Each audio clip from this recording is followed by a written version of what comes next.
When you first enter October Mountain State Forest, on Woodland Road, you're going to see the camping area of the park.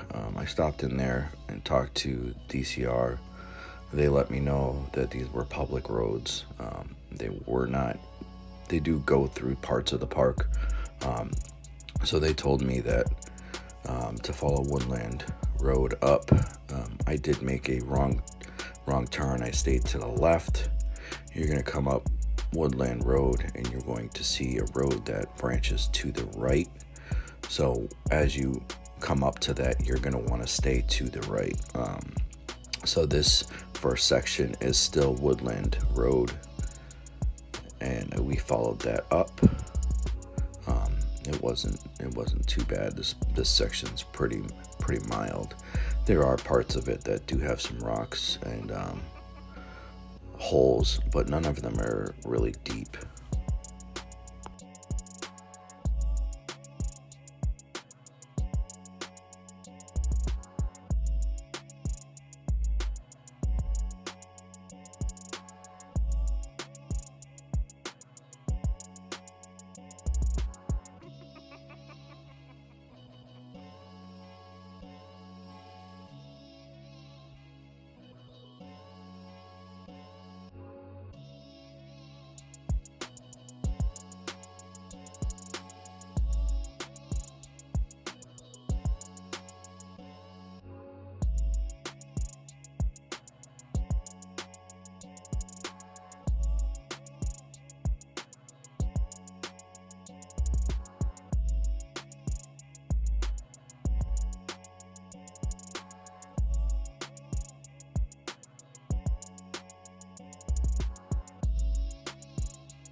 This section on the right is Schermerhorn Road that goes back into the park. You're going to want to stay to the left. This turns into Roaring Brook Road. We were using a map that had been uploaded on Onyx, so I tracked this whole section, but this is Roaring Brook Road that we are now on. And you're just going to stay on this straight through.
As we crossed over this bridge here, we had a thunderstorm roll in, so we had to start using the windshield wipers. We are practicing tread lightly. We didn't spin any tires the entire day. It was a pretty mild section through this whole area, so hopefully the windshield wipers don't bother you too much. But we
This is a single lane road, so it does get tight in spots.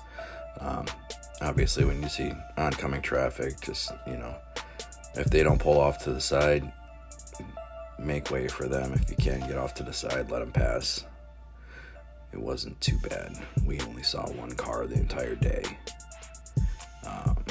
We did encounter a runner a little further up, and we did have a dual sport come up on our rear end. We did pull off and let him pass us because he obviously wanted to go a little bit faster than we were going.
section right here. There's some rocks, but it's pretty straight through.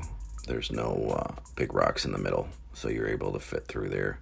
We're pretty wide. I'd say we're almost 75 inches, and we just drove straight through, nice and slow. Pick your line.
So this section is the north side of Roaring Brook Road. You can come in from either area. We did come in from the south. So we're going to follow this up to a four-way intersection with New Lenox Road. At that intersection, you're going to want to take a right and follow New Lenox Road back up. It'll turn from pavement back into dirt road.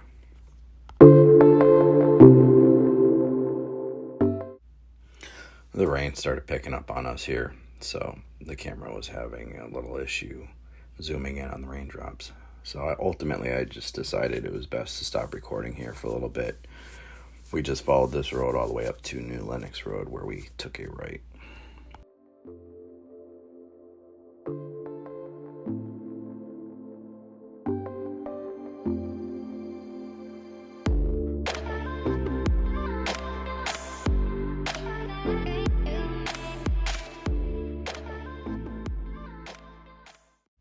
Alright, here we are on New Lenox Road. It was pavement. It's a very distinct break where it changes over to dirt again. So we followed this up. It does get a little confusing further down. I'll jump back in and let you know which ways to go.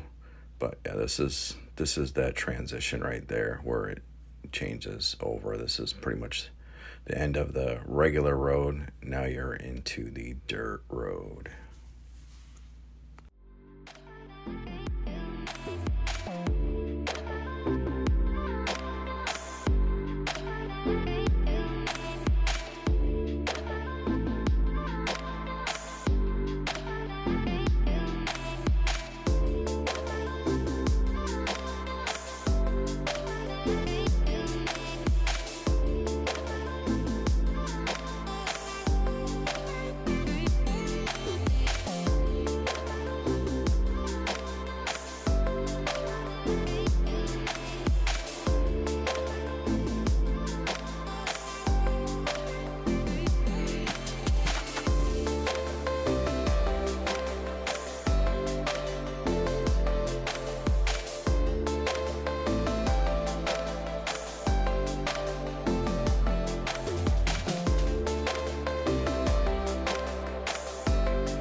On most of these excursions, I do all the driving.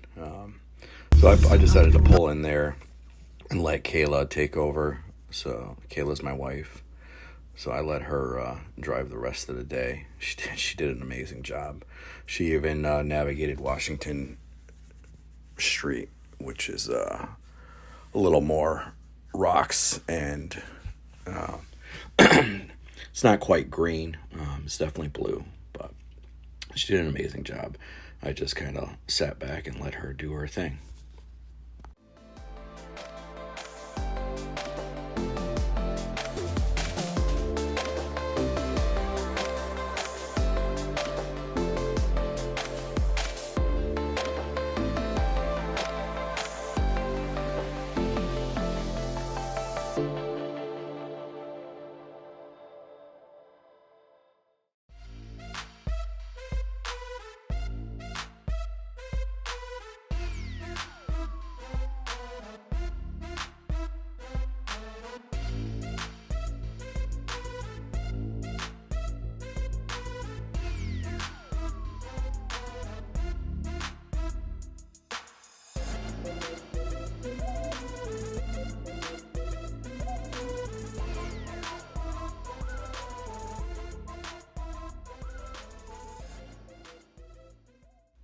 This area got a little confusing. There's a gate off to the right. It looks like there's a trail around it. You just want to stay on the main trail, take a left up over this bridge. Kayla was a little concerned because there's obviously been some logging up there, so she was a little bit hesitant. I'm like, no, the trail goes straight through. So we followed this up, and just around this log pile, you're going to take a right. There is a trail that goes off to the left, but it looks like on the map it dead ends. So we just stayed on the right to stay on New Lenox Road.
This was a funny moment on the trail. We saw a runner out there. We don't see too many people out there. Kayla was genuinely concerned for this gentleman. Thought he was running from something. I had to explain to her that he was just running for fitness. So we pulled over and let him pass.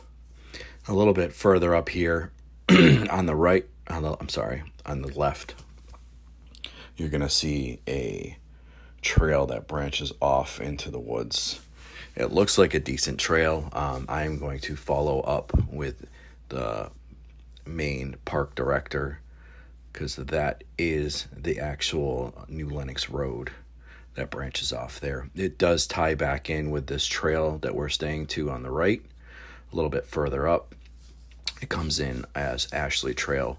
On the park map, it is shown as a multi-use motorized trail, but it doesn't stay in the entire park. It does go back to the town lands, so we have to follow up with that one. So I would stay off of that one. DCR, I did talk to him at the tail end of this and ask him about that, because I want to make another trip out there, and he said my best option was to call the main park director. He would know.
This area that we're coming up to is Farnham Reservoir.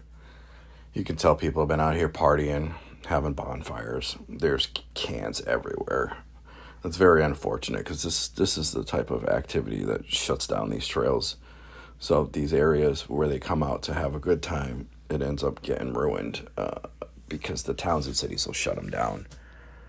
It's just an unfortunate circumstance, and this is not treading lightly. This is damaging the environment and shutting these trails down for the rest of us.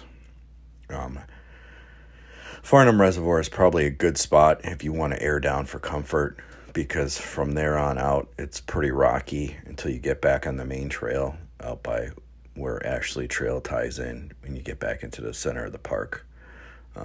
This first section's not too bad, but it does start to get a little rocky, and the truck was bouncing around like crazy. We were not aired down. We did stop a little bit further up the trail to air down for comfort, because it's day and night. If you're going to be out on these roads, it's the best way to do it. If you can air down, then you're not getting jostled all over. It does take a toll on your back when you're in the truck for a couple hours. So this section you'll start to see gets a little bit more rocky right up here, and it stays that way for quite a ways. There are some bigger rocks, nothing crazy. It's very mild. It's still considered a green trail, but with fully aired up tires, you are bumping around a little bit.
This is the spot I had enough. I asked Kayla to pull over so I could air down.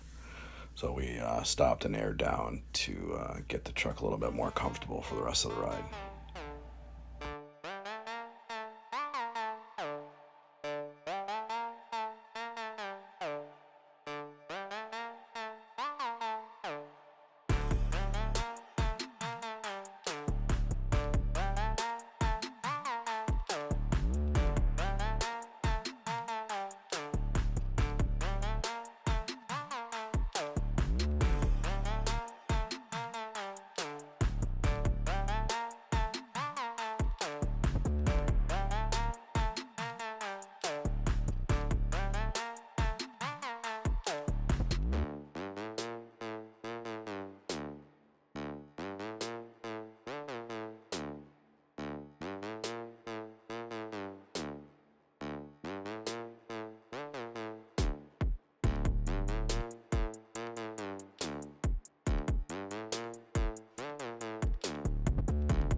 Just as you cross over this bridge, there is a trail that branches off to the right. I do not recall the name of it, but it's for ATVs and dirt bikes. It does look more like a blue trail. I definitely think that we could probably get through. We are a little wider, but it definitely looked like a more fun trail than what we were on here. This is definitely a green trail that we're on, but it definitely looked like something I would like to attempt, similar to New Lenox Road. There's our little dual sport buddy that we let pass while we were checking out that trail and drooling over it. But we continued on down the main trail. Hey, guys, if you're not sure, just stay on the main trails. Don't venture off into the woods, because that's the type of stuff that gets us banned from these type of areas. And there's very few in Massachusetts.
So here we slowed down because that's on the left is that Ashley Trail. It's the other side of New Lenox Road that we were scoping out of there a little bit further in the back in the video. Off to the right here, you can see another trail comes in. I think this is the other side of Schermerhorn. The gates are numbered, so if you do have a October Mountain State Forest map, you can kind of place yourself and figure out where you are in the park.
After that intersection, it's just nice forest roads through the park until you get to Washington Street, where we're gonna come up to here. It's a decent ways out, but it wasn't too far. I think all in all, we were in the park for just over 2 hours.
This area we're coming up to is the ORV parking area where you can park and offload your ATVs and dirt bikes. It's off there to the right. We just continued on.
And here we are turning right onto Washington Street. You can come in from multiple areas.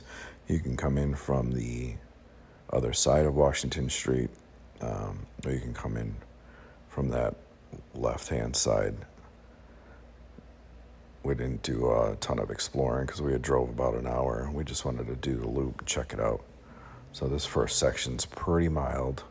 It's not till you get up past Gate 9 that you start to see the trail deteriorate.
That sign on the left just let you know that there's poor road conditions. Also, at this T intersection, I don't know where those go. I wouldn't venture down them unless you find out from the park if they're accessible. I would just stay on this main trail right up to Gate 9.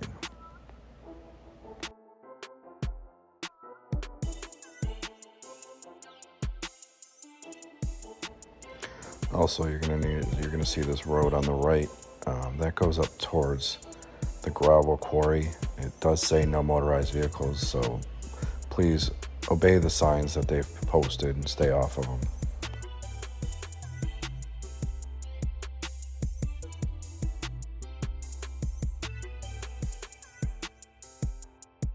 And this right here is Gate 9. You're going to stay to the right and follow this up. You'll see some other trails that branch off to the right. They look like fun trails. People have definitely been using them, but they have signage, so just obey the signs of the park. You don't want to be one of those people that ruins it for everybody.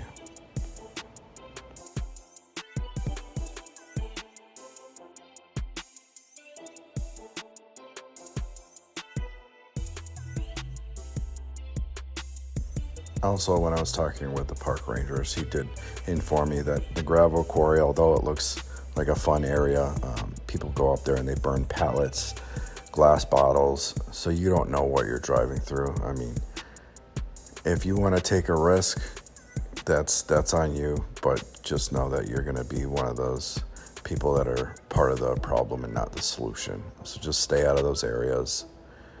The park has signage for a reason. You will get a flat tire.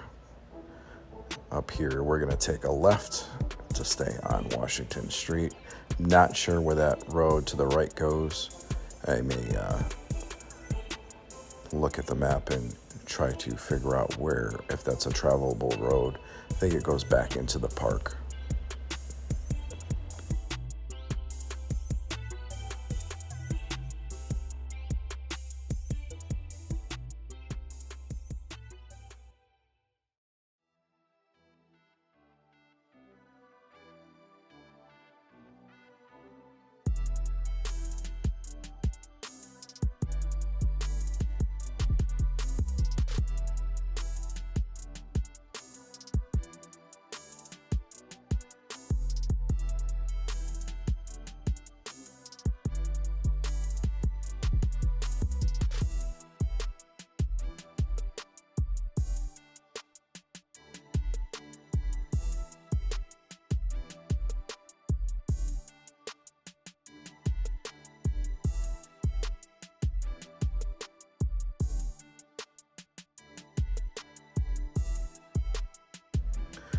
Washington Street is a little bit more washed out.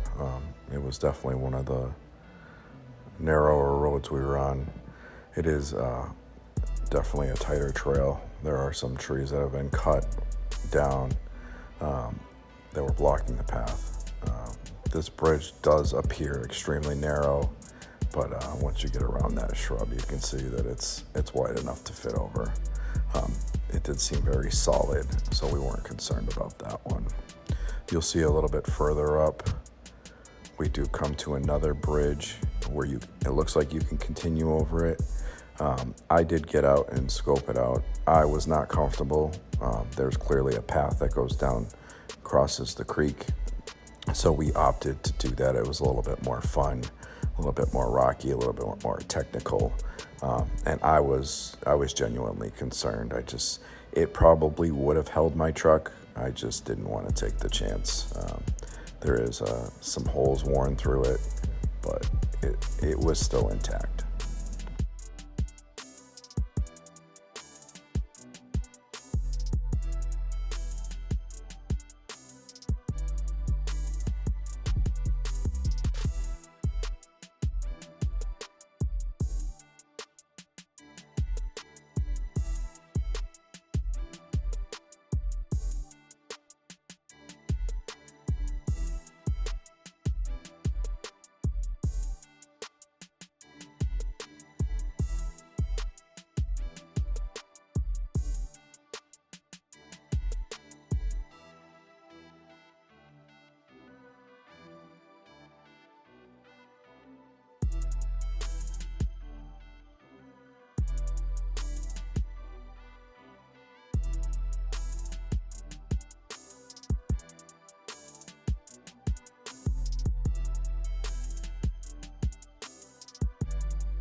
This road is a little bit more technical. You definitely don't want to be bombing down these roads. I mean, we are going at a safe speed, under 10 miles an hour. You just don't know who else is out here. If there's ATVs, dirt bikes, four-wheelers, you don't want to take the chance of somebody coming flying around a corner. and smashing into them. So you just want to take it easy. There's not a lot of spaces to pull over here. You could definitely get off the trail if you needed to, but you just want to travel at a safe speed so that you can maneuver the obstacles. It is a little bit more rocky. It's not super technical, guys, but just keep that in mind when you're out there, that you're not the only one out there. You don't want to come flying around a corner and take somebody out. Up here you can see that big boulder on the left. That is the path down to the creek. You'll see the bridge kind of continues straight. Clearly there hasn't been a lot of traffic there. I did get out and take a look here and wasn't impressed, so that's why we opted to go to the left and go down through the creek.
Guys, I can't stress this enough. Like these areas are few and far in between.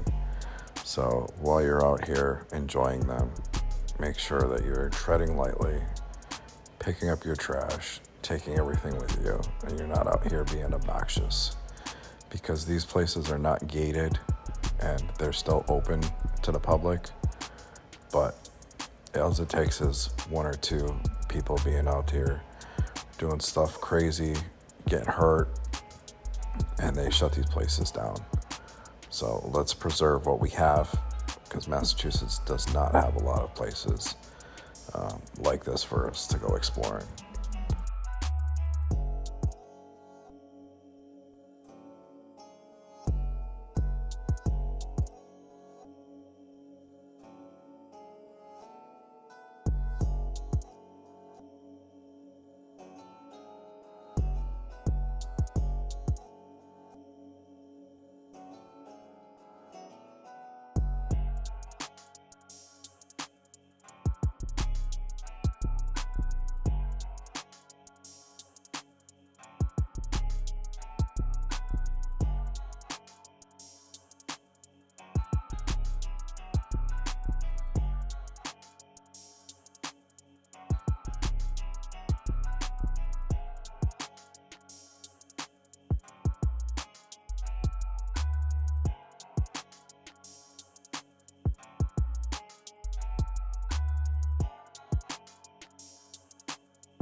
On the left here, you'll see a stone wall. We follow that for a little bit.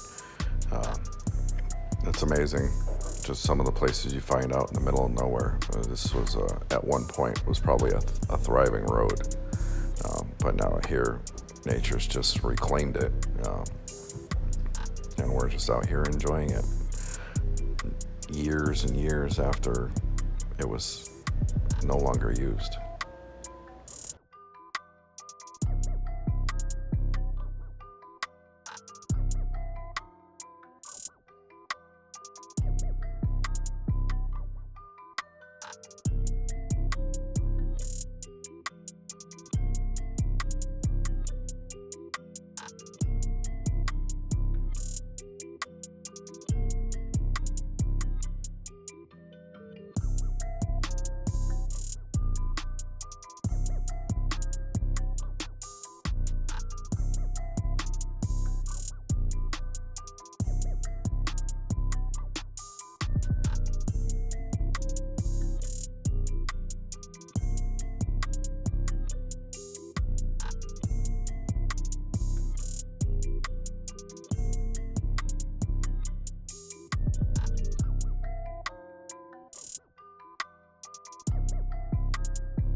So in the beginning, when I was talking with the DCR, he told me to look for this landmark, this trail here on the right. Is a hiking trail about a couple 100 feet up from there. After we cross under this low-hanging tree is where you're going to come up to the major stream crossing. It is extremely rocky. You have to pick your line. We are in a higher clearance Bronco. We probably have 13 to 14 inches of clearance underneath. We did stop. I did walk it, and I did spot Kayla through this section.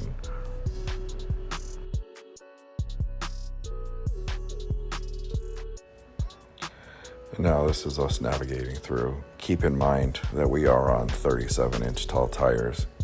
Although this Bronco does make it look easy and a smaller rig, it may be a little bit more hard to navigate.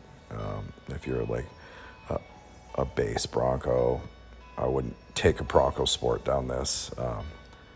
You could get yourself into trouble pretty quick.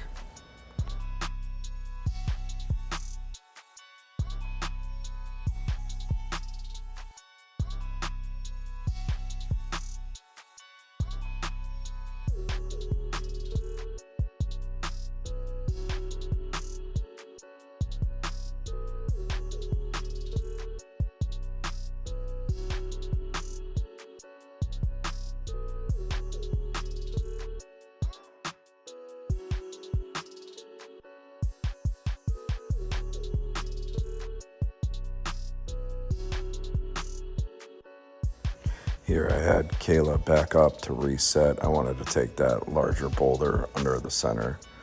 We've had full skids. This trail is narrow and it's off camber, so you really got to pick your line. There is a large boulder in the center there. You'll see as she comes through, she went through with ease. The park rangers did tell me that when I got to this section, I would probably want to turn around because I probably won't make it through, but I took that as a challenge accepted, and to boot, I let Kayla do it.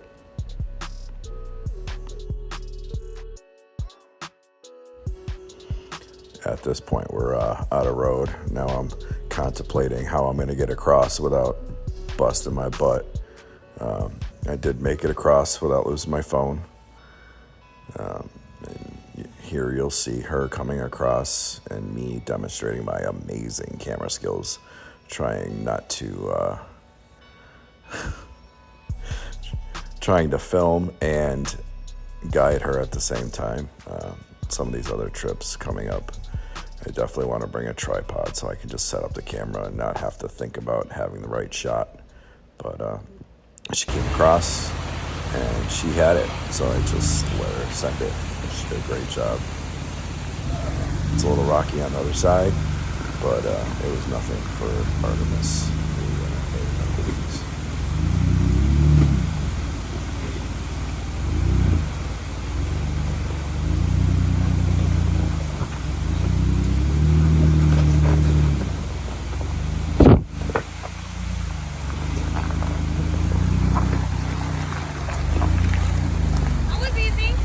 Good job. So that was the second to last stream crossing. We have one more coming up. It's very minor. It's actually a very wide section of stream, and it's very shallow. We actually stopped and you'll see, took some photos and some different shots of that. Next time I will definitely be bringing my canes or my water shoes. My little girly feet do not like walking on these rocks through the stream. I was constantly concerned that I was going to slip and fall.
And here we are coming up to the last stream crossing.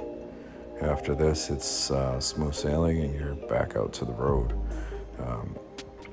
I should have gotten out and cut this branch, but it wasn't too bad. We just took it over the top.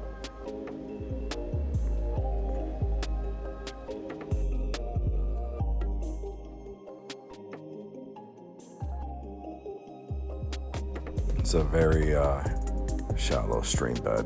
It's a good spot if you want to stop and take some pictures. It's very shallow all the way up to the right, down to the left. It's a little cascading waterfall. We did stop and get some pictures. I believe it's coming up here.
Guys, if you like this video, like, share, subscribe. I'm just out here trying to share our adventures that we go on. I'm also a member of Northeastbronconation. You can find us on Facebook and Instagram. A great group of Bronco owners. We don't discriminate. We allow sports as well. We get out and do some of these green trails and some blues as well. So this was just a scouting sesh for me so I could find some place to take the group, and nothing too outside their wheelhouse. A lot of these newer Broncos haven't ventured out this far. Obviously, we're not out here trying to damage our rigs or property because we spend a lot of money on them. Mohawk 4x4adventures.com. They're a great group as well, very family oriented. A lot of the board of directors are husband and wife, families, friends. They do a lot of amazing trail cleanups. They work with Tread Lightly. They have access to a lot of private land in New Hampshire and Vermont. We do day trips to Vermont Class 4 roads and New Hampshire Class 6 roads. They have exclusive properties in New Hampshire. They are also members of the Northeast Association of Four-Wheel Drives, included with the membership, which is $75 yearly dues, is your membership into the NEA four-wheel drive. They have a upcoming Granite State Rally, which is a family camping trip. Drivers are $150 and adult is $100. It includes a t-shirt, which is $25. That's included in your $100 price. 3 nights of camping. I believe you check in Friday afternoon between 3 and 8, and then they'll be there all day Saturday doing some Class 6 roads, blues and blacks. And then Sunday, they'll be heading over to the Pennywise property to do some blues and blacks as well. They'll be doing a night run Sunday night, go back to camp, hang out, and check out on Monday. It's going to be a good opportunity. They're set up for about 75 people. They don't have nearly that. There's, I think, about 20 so far that have committed to it. But it's a good opportunity if you want to get out there with some people and do some wheeling. Depending on the rigs that show up is what dictates what kind of trails they're going to do that day. So don't feel like you can't show up. If you've done some greens and blues, by all means, a good opportunity to join. Included in that fee of $150 for a driver and $100 for the adult is 2 breakfasts, one on Saturday morning, one on Sunday morning before you head out to the trails. Kids under 16 are free. So it's a good opportunity if you want to get out there and meet the club and check them out. Northeastbronconation is the other club that I am affiliated with, and that's a great opportunity as well. We do trips to Bronco Invasion in New Jersey. We're doing a Bronco Rally up in Charlton, Mass at the 508. We also have a Bronco Takeover at Armor Ditch. That'll be August 4th. So there's plenty of opportunities to get out there and meet some fellow Bronco owners and get your rig out on the trails.